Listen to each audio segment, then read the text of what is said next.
ہر مسلمان کے دوسرے مسلمان پر کچھ حقوق معین کر دیے ہیں، یہ ادا کرنے ہیں ہر حال۔ یہ جو ہے حضرت علی رضی اللہ تعالیٰ عنہ سے یہ حدیث ہے جو میں اب آپ کو سنا رہا ہوں۔ قال قال رسول اللہ صلی اللہ علیہ وسلم للمسلم علی المسلم ستۃ، ہر مسلمان کے ہر دوسرے مسلمان پر 6 حق ہے۔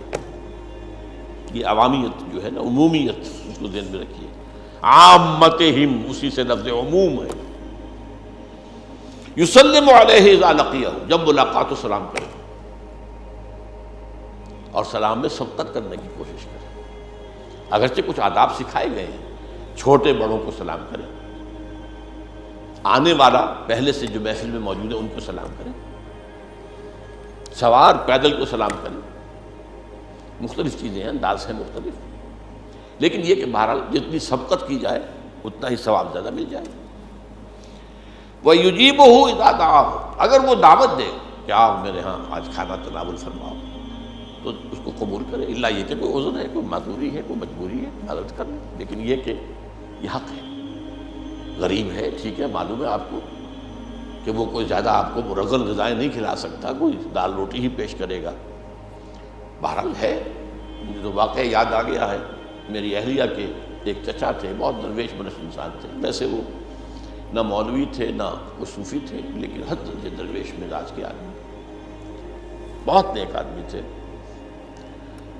انہوں نے، وہ ایک اچھے پوسٹ پر تھے، سپرنٹینڈنٹ ٹائپ جو ہے کسی محکمے میں، اپنے چپراسی سے کہا ایک دن کہ آج روزہ میرے ساتھ افطار کرنا۔ وہ بڑا خوش ہوا کہ آج ان کے ہاں میں افطار کروں گا، کچھ ملے گا۔ وہاں گیا تو بیٹھا ہوا ہے، وہ بھی بیٹھے ہوئے، یہ دیکھ رہا کوئی آمد نہیں، کوئی کھانا نہیں چنا گیا، کوئی شے نہیں، کوئی افطاری نہیں آئی۔ آخر میں جب وہ اذان ہوئی تو ایک کھجور نکالی جیب میں سے، اس کو 2 ٹکڑے کیے، آدھی خود کھا لی، آدھی یہ دے دی، باہر چھٹی۔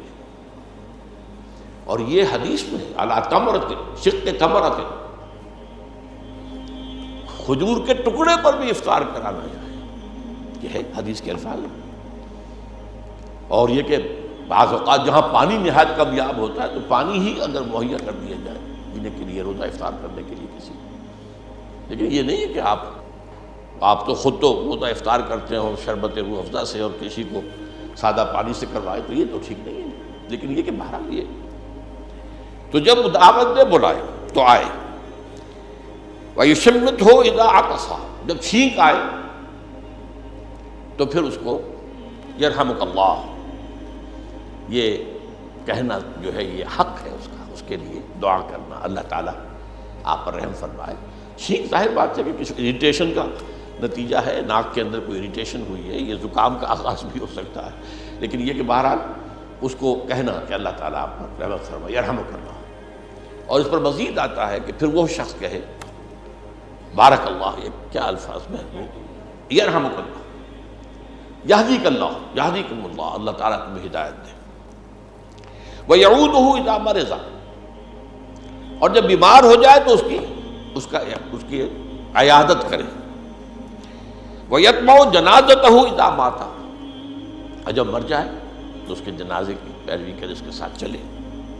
وَيَحُبُّ لَهُ مَا يُحِبُّ لِنَفْسِهِ، یہ آخری جو ہے، یہ وہ ہے، اس کو یوں سمجھیے کہ آخری بات، ہاتھی کے پاؤں میں سب کے پاؤں، اور یہ بھی در حقیقت جوامع الکلم میں سے اس کے لیے وہی چیز پسند کرے جو اپنے لیے پسند کرے۔